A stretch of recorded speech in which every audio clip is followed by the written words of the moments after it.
Jangan lupa untuk subscribe dan nyalakan lonceng notifikasinya.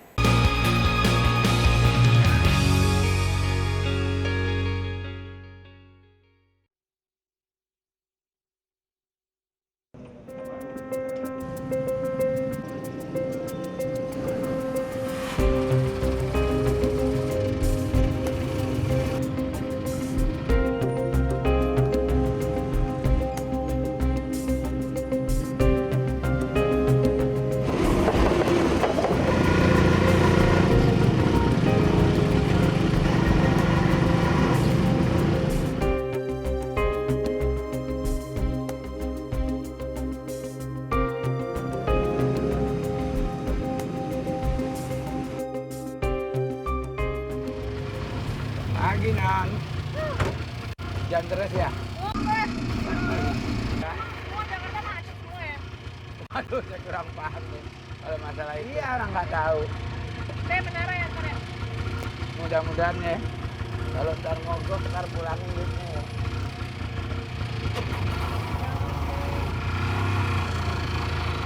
Oke non, berangkat.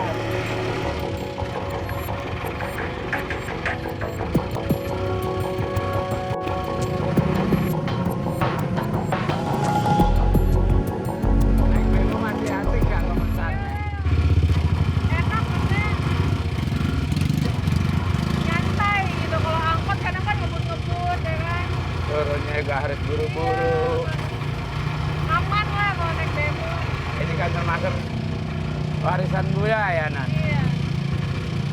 Walaupun bagaimana kendaraan ini mengandung sejarah yang lumayan, ya kan?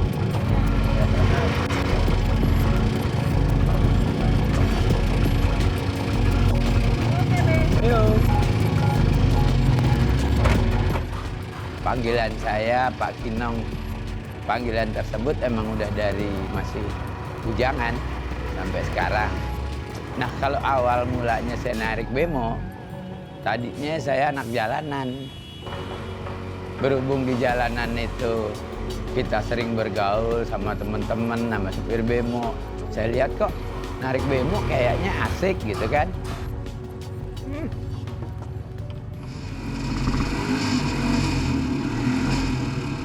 Maaf, nggak usah bayar, pindah ini aja ya. Nggak kotor, ya. Pindah aja nggak usah bayar ya. Ya, udah nggak usah. Ya.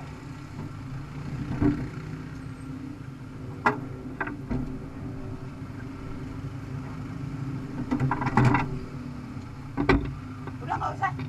Nggak apa-apa. Ya, ya, nggak usah, orang mogok. Ini.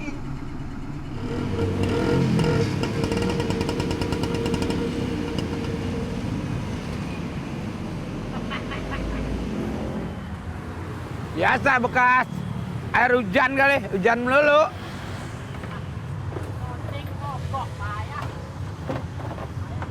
Berapa duit? Berapa duit lo kemarin? Gue jalan 2 hari doang. Ini gue bayar 8.000 aja dah. Ya? 2 hari tadi baru jalan mogok tuh. Ah, gue lemes. Bensinnya nggak naik.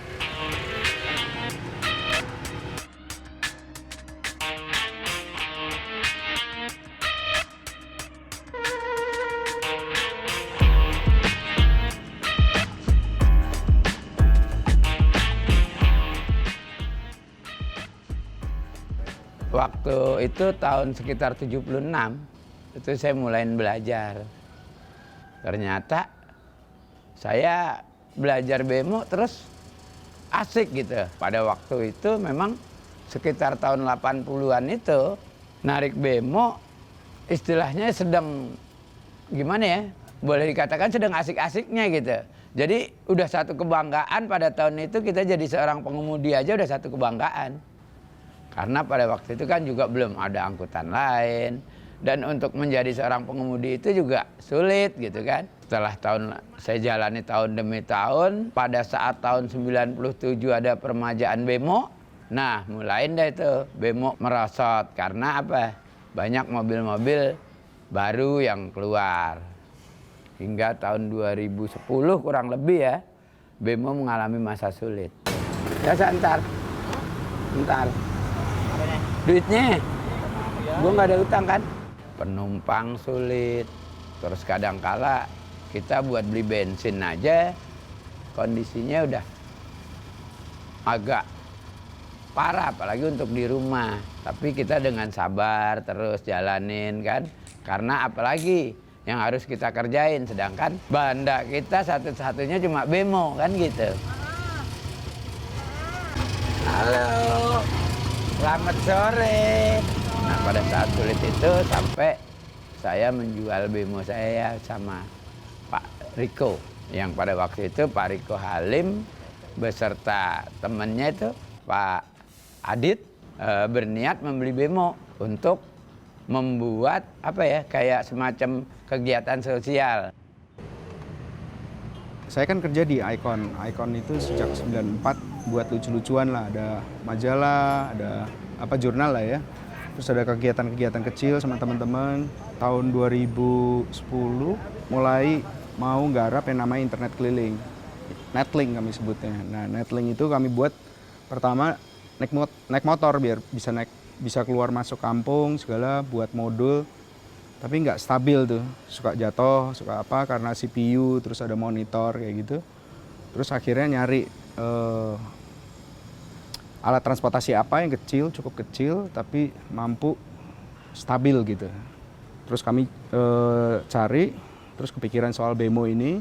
Bemo ini punya nilai-nilai lebih dari sekedar alat transportasi. Nilai sejarahnya, nilai sosialnya, dan segala macamnya. Akhirnya kami menentukan, oke, bemo lucu nih, ini lucu secara ergonomis, secara desain kendaraannya sendiri menarik.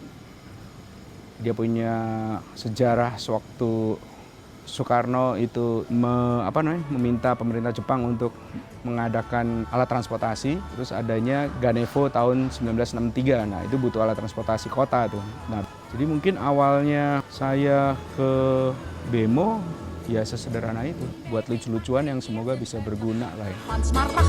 Dat Nederland zo koud was, hadden wij toch nooit gedacht. Maar ergste was het.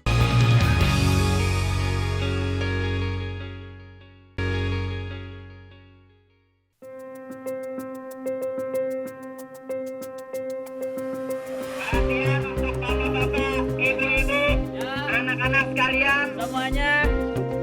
Untuk acara Bemoskop diselenggarakan nanti malam di samping rumah Pak RT, lokasi persis samping kuburan rumah Pak RT 02 Bang Munir.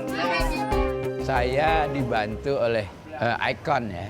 Nah dia menawarkan kita gimana kalau bikin Bemoskop yang sifatnya untuk kegiatan sosial, untuk hiburan masyarakat. Saya bilang, waduh, saya senang tuh. Saya bilang gitu, boleh. Saya bilang gitu, nggak masalah. Kegiatan sosial yang sifatnya untuk hiburan masyarakat, itu saya suka. Nggak masalah. Tapi ini Pak ya, nggak ada bayaran nih, kata dia gitu. Nggak masalah. Nah kalau soal kelanjutannya nanti kan, pemutaran kita, nyari duit dulu kita. Dapat, sisihin dikit-dikit untuk belanja besok, ngadain pemutaran. Gitu. Ternyata banyak juga yang mendukung kita.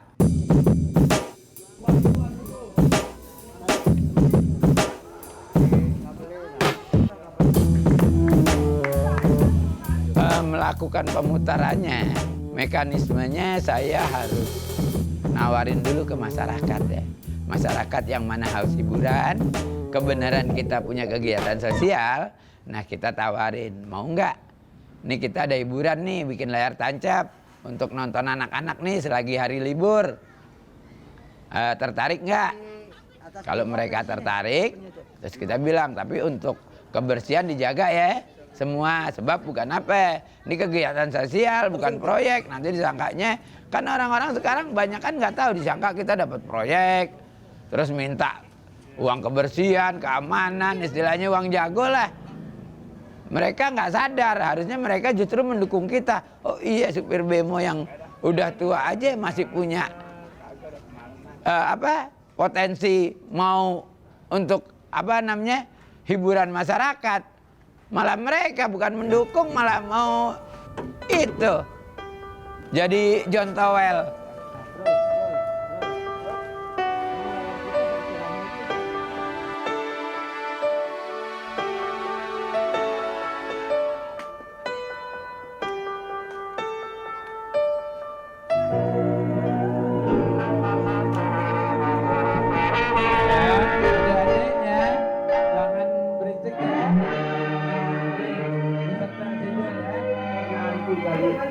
Ada yang ramalin, katanya kalau orang Jawa tinggal separuh, Cina Belanda tinggal sejodoh. Nah, kalau Jawa tinggal separuh, Cina sama Belanda tinggal sejodoh, orang Betawi tinggal berapa dong? Tahu. Film-filmnya yang waktu itu kita dapat dari Ruang Rupa ya. Banyak film-film Indonesia seperti Binyamin, Dono Kasino Indro, pokoknya film-film yang lucu atau berpendidikan seperti Janur Kuning, macam itu. Semua baik dan pendukungnya pun banyak. Bahkan kegiatan kita juga didukung oleh RT maupun RW setempat. Ya, kalau sini lihat kan di zaman modern gini kan langka tuh. Ada layar tancap seperti itu ya. Begitu juga warga sangat dukung gitu. Lagi antik gitu. Ya bemoskop itu kan istilahnya peralatannya juga di dalam bemo. Serba antik deh gitu kan.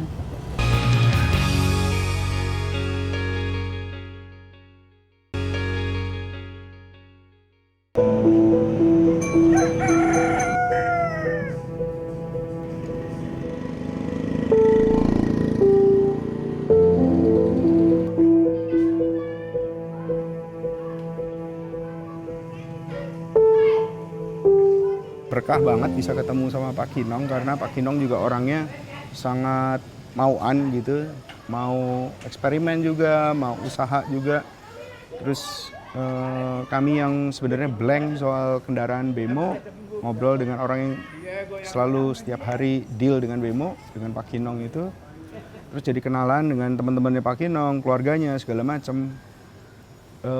Ya udah seperti teman ya, seperti keluarga kemudian. Apa yang kami punya, apa yang kami bisa berikan, apa yang Pak Kinong punya, apa Pak Kinong bisa berikan, ya kita kolaborasi di situ.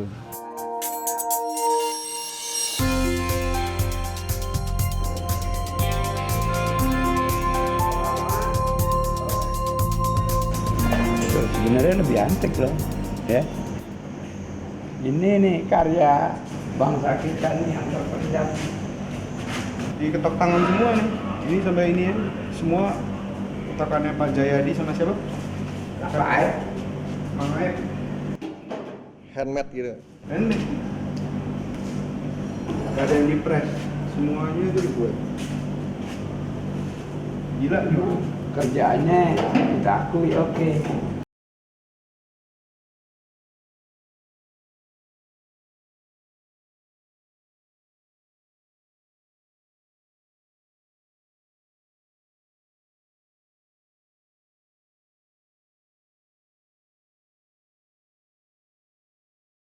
Terima kasih benar sama Pak Riko maupun Pak Adit. Berdua itu emang sepasang sejoli ya. Yang istilahnya mereka benar-benar baik kepada saya. Pak Riko itu bilang, kita usahain Pak supaya bemo ini bisa jalan. Bapak penghasilannya bisa lebih. Gimana nih Pak kalau saya buat bemo listrik?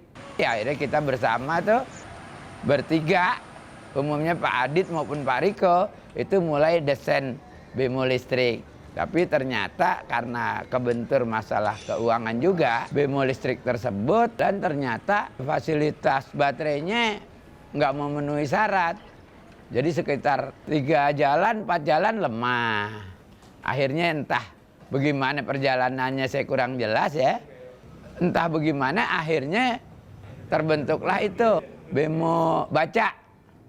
Jadi bemo yang sifatnya untuk kegiatan sosial, yang mana kalau saya pulang narik sekitar pukul 9 saya keliling ke sekolahan minjemin buku anak-anak yang sifatnya supaya anak-anak itu lebih giat membaca daripada main. Cuma berapa bulan kemarin nih kita lagi ada masalah. Kita ada gangguan di controllernya. Saya memang senang untuk istilah kegiatan-kegiatan itu, saya senang. Maksudnya seperti kayak apa ya, ada kebanggaan tersendiri buat saya. Nggak tahu deh tuh, mungkin memang karena saya anak jalanan kali ya. Jadi untuk menghibur masyarakat itu saya tergugah. Apa dulu saya kecilnya jarang terhibur, saya nggak tahu. Kurang hiburan. Kayaknya benar tuh. Yang pasti kayak gitu. Jadi kalau ada kegiatan sosial apapun yang sifatnya untuk hiburan masyarakat, mungkin kalau saya diminta pasti saya mau ikut.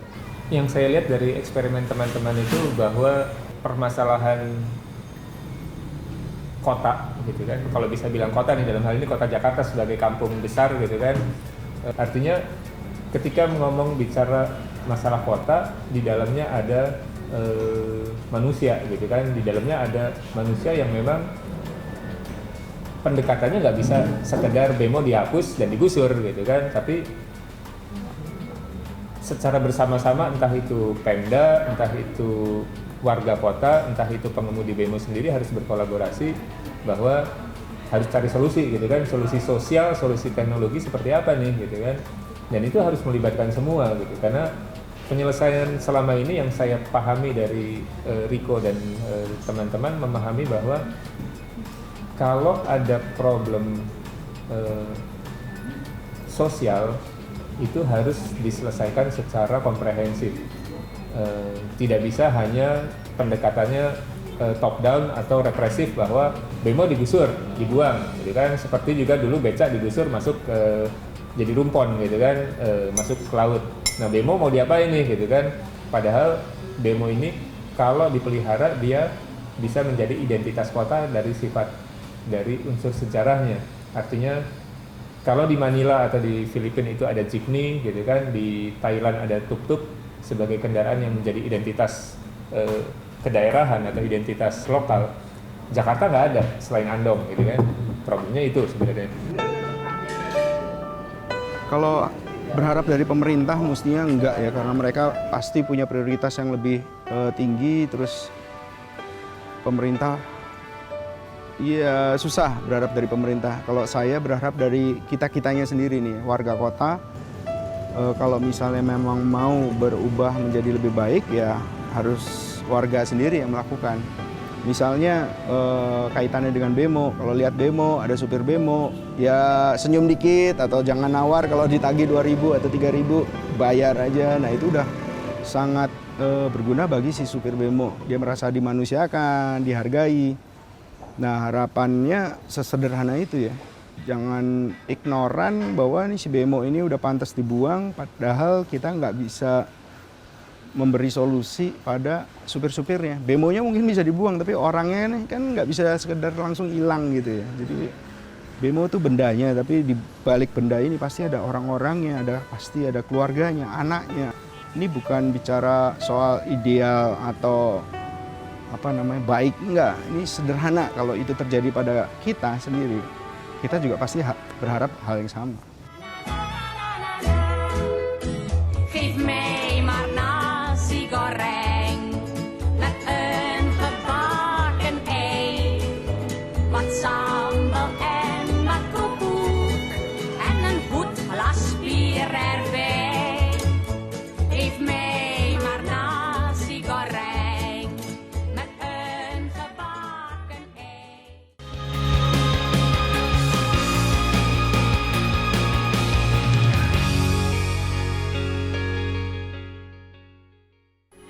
Metro TV.